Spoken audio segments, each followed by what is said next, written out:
Devrali creation the power of entertainment. तपाईँलाई स्वागत छ। हजुर नमस्कार सर। तपाईँको परिचय तपाईँको मुखबाटै गराउँदा भेट हजुर मेरो नाम गणेश बहादुर सिंह, घर बझाङ थलारा हो। सेती अञ्चल बझाङ जिल्ला, घर मेरो थलारा पऱ्यो हजुरको ग्रेजुएसन नै। अब हजुरको विषयमा हामीले एकछिन अगाडि पनि बुझ्यौँ होइन, धेरै लामो समयदेखि विशेष गरी देउडा क्षेत्रमा काम गरिराख्नु भएको, देउडा गायकका रूपमा चिनिनु हुँदो रहेछ होइन, पुरानो गीतहरू पनि गाउने। यो यात्रालाई तपाईँले कसरी सम्झिनुहुन्छ? देउडा यात्रा कहाँबाट सुरु भयो, यो कुरालाई जोड्नुहोस् न। देउडा भनेको हजुरको सबभन्दा फर्स्टै भनेको परमेलिस नै नन्दकिशन जोशी, म गणेश बहादुर सिंह हुँ। उहाँपछि परिमी हाम्रो दाइ नरेन्द्र रेग्मी, उहाँबाट स्टार्ट भएको यो गीतहरू। अब त्यो कुरा, त्यो देउडा चाहिँ उहाँहरूबाट सुरु गर्नुभयो, उहाँले उठान गर्न थाल्नुभयो। तपाईँले चाहिँ कति सालदेखि चाहिँ गीत गाउन थाल्नुभयो? 2016 सालबाट गाएको भाउ मैले, 2016 साल। तपाईँको जन्म बारेमा र तपाईँको 2016 सालको जन्म। हजुर, अनि आफ्नो उमेर 16 वर्ष पुगिसकेपछि गाउन थाल्नुभयो। हजुर, यस्तो भन्नु गाउन सुरु गरेँ। भनेपछि पहिलो गीत कहिले रेकर्ड गर्नुभयो, तपाईँले कहाँबाट गर्नुभयो? फर्स्ट गीत गाएको भने हे बनीबाट टिपेर ल्याऊ कि फुलको हार तोडेर लैजाऊ कि, बनीबाट टिपेर ल्याऊ कि फुलको हार तोडेर लैजाऊ कि, हे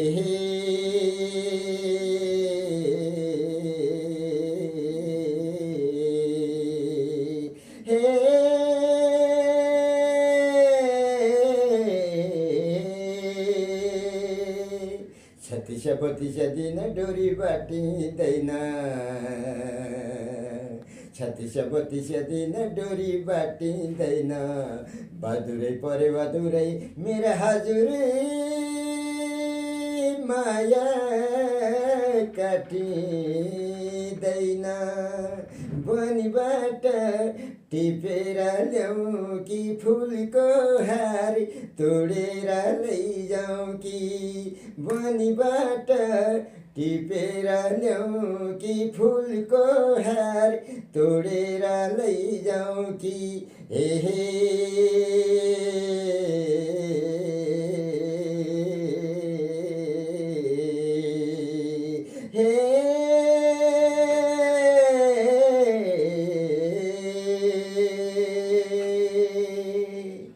डाँडो राम्रो डडेल धुरा छम राम्रो साप्या,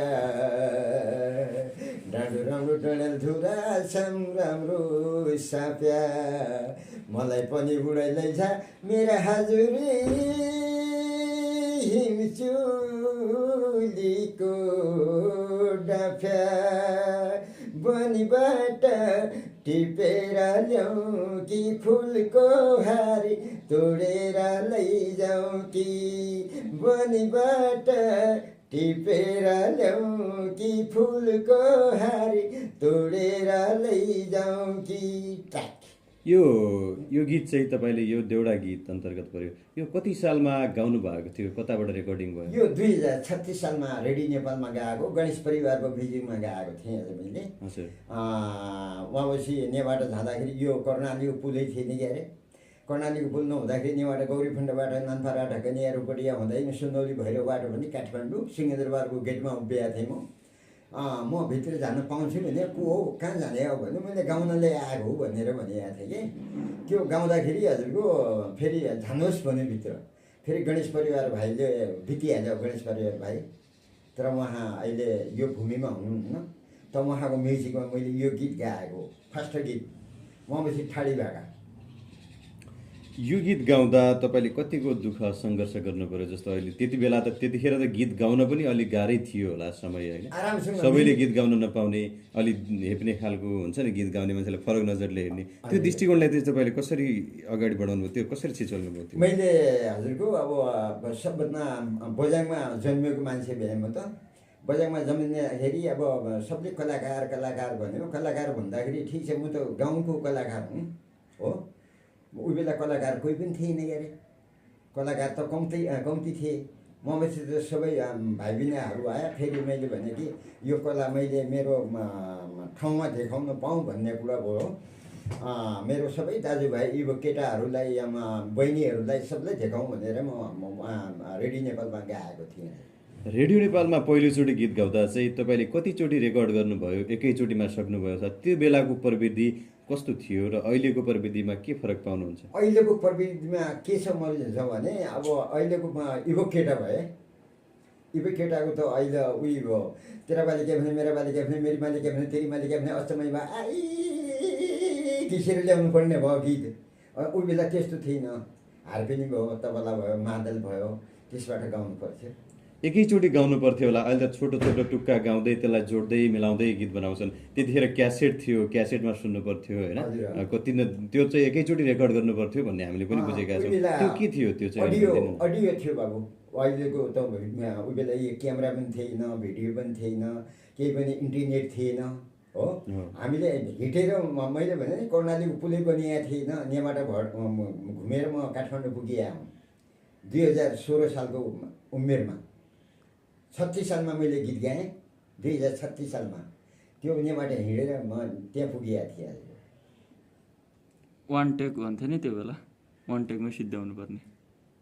प्रविधिले कति फरक गर्यो अहिलेको युवाहरू र तपाईँहरूको गीत गाउँदाखेरि? चाहिँ अहिलेको युवाहरूले चाहिँ के चाहिँ बिगारिरहेछन् या के सुधारिरहेछन्? त्यो चाहिँ युवा पुस्तालाई तपाईँको सन्देश। अब यो के भयो भने बाबु, अब यो अहिलेको केटाहरूको र हाम्रो धेरै फरक थियो नि त। उही बेलामा यिनलाई केटालाई त्यो गीत पनि थाहा हुँदैन थियो क्यारे। हामी त डान्समा गएर हारमोनी तबला लिएर ठाउँ ठाउँमा गाउँ गाउँमा घुम्थ्यौँ होइन। अब अहिलेको केटाहरू त अब सबै पप गीत भन्यो, पप गीतमा त हामी उही बेला पपै थिएन क्यारे।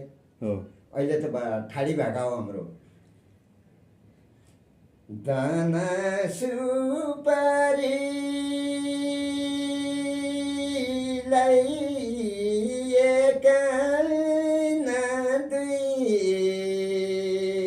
पैसा पर्यो, करिमा दुखरीलाई काहीँ गएर सुख छैन, गादो भरियौला काटी पिभो ट्याकी छोरी, मैना गइतिरौला दिन गइति कन्या होइन, कठैदैन धनगढी काठमाडौँ। अब तपाईँको पुस्ताका साथी सर्जकहरू अथवा सहकर्मी भनौँ, तिनीहरूलाई सम्झिनु पर्दा तपाईँले याद गरिराख्नुपर्ने नाम त सम्झिराख्नुपर्ने नाम चाहिँ को हुनसक्छ? सबभन्दा मेरो भनेको परिमल स्नेही हो, नन्दकिशन जोशी हो, नरिदा रेमी हो, हरिचन्द्र कडाइत हो, भुवन दाहाल हो, भोजराज भट्ट हो, अन्तराम विष्ट हो, टेकराज जोशी हो, हरिना साउन हो, रेखा जोशी हो। अहिले अब पुस्ताहरू भयो। अहिले नयाँ पुस्तामा जस्तो मैले भनेको नयाँ भन्दा पनि पुरानो मात्रै भन्न खोजेको। अब अहिले पनि नयाँ पुस्ताले पनि देउडा गाउन प्र्याक्टिस गरिरहेछ, त्यो गर्न खोजिरहेछ, तर त्यसमा के बिगारिरहेछन् वा कतिको सुधारिरहेछन् तपाईँलाई के लाग्छ? अहिले हाम्रो भाइले भन्यो यहाँलाई बस्नु भएको छ, विजय जोशी हाम्रो बाजुरा घर भएको, उहाँले मलाई भन्नुभयो हजुरको दाइ यो म गीत गाउन चाहन्छु, त्यो गीतलाई मलाई दिनुहोस् भनेको थिएँ। मैले भन्दा ठिक छ भाउ लैजाऊ भने। जस्तो अहिले नयाँ बनाउँछन् होइन, बनाइरहेछन्, धेरैले नयाँ गीतहरू पनि रेकर्ड गर्छन्, सर्जकहरू नयाँ पुस्ताका पनि हाम्रो जेनेरेसनका पनि छन्।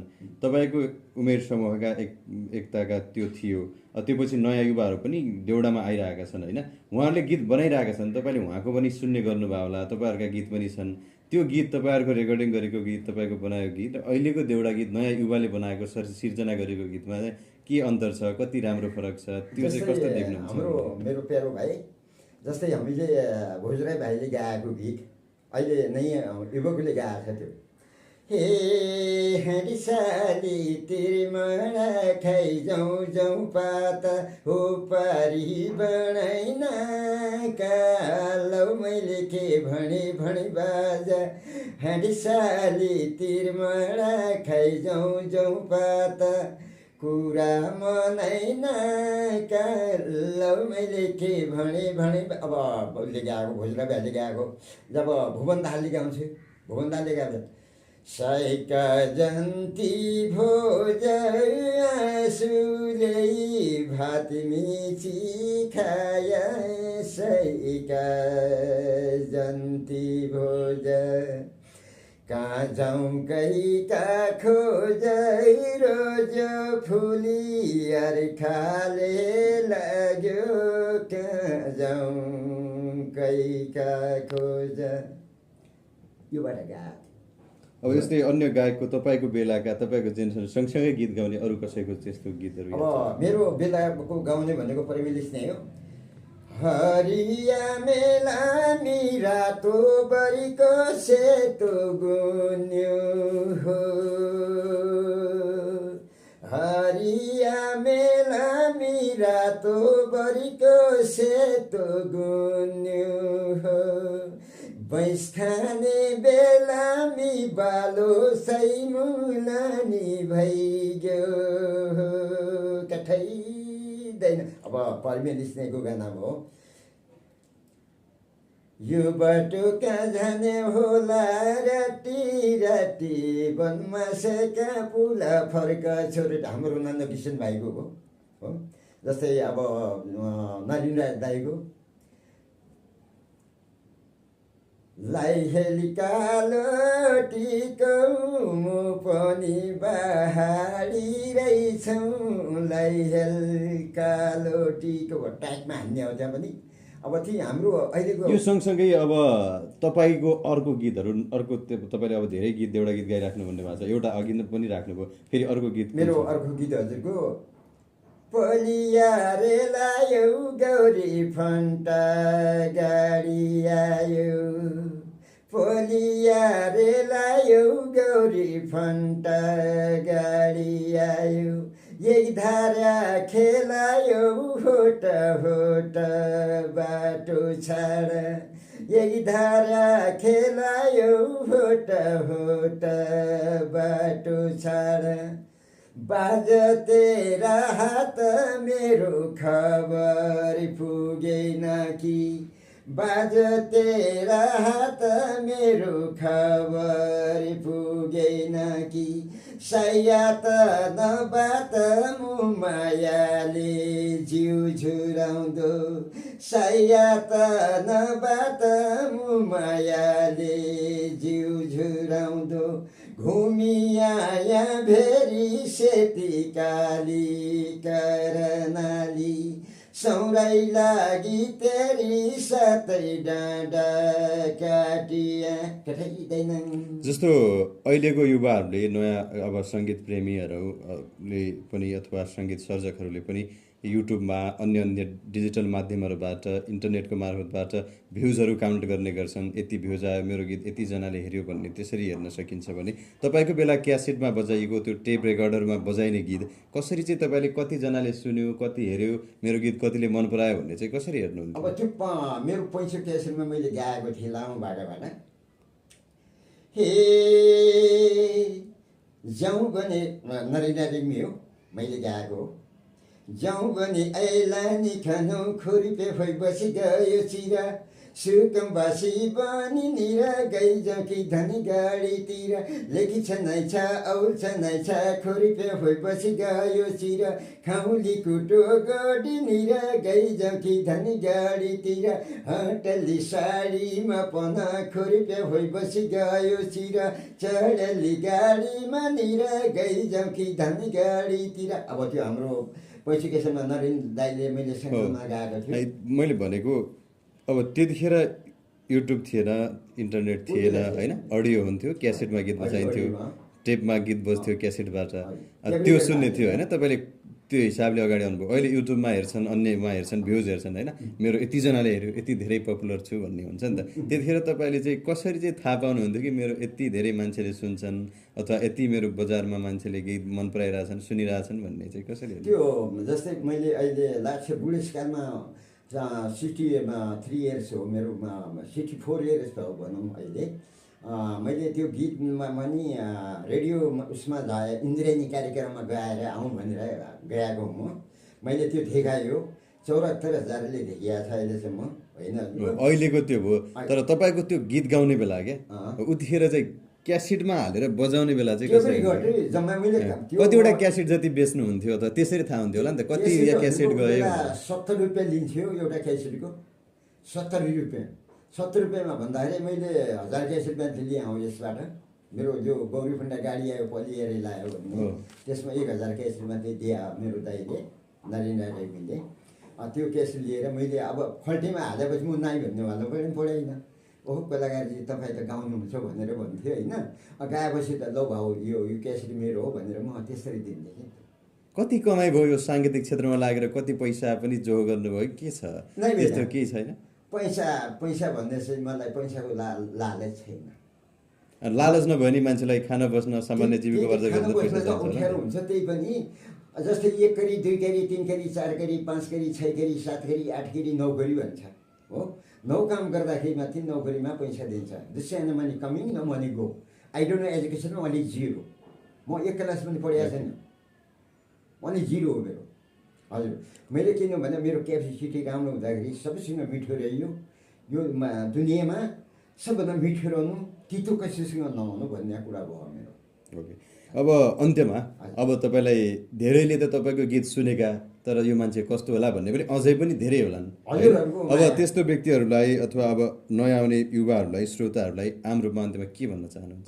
मलाई उहाँ केटाहरूको एउटा भाइबिनाको एउटा राम्रो हामीले देखाउने कला त हामीले देखाइसक्यौँ अरे।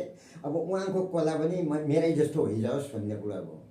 उहाँको राम्रो रहोस्, भविष्य राम्रो होस्, गीत गाउँ, सबैसँग मिठो रहौँ, तितो कसैसँग नहुँ भन्ने हो। हस्, धन्यवाद। धन्यवाद छ मेरो प्यारो भाइलाई, मेरा दुइटै भाइले राम्रो छ, मुरी धन्यवाद छ।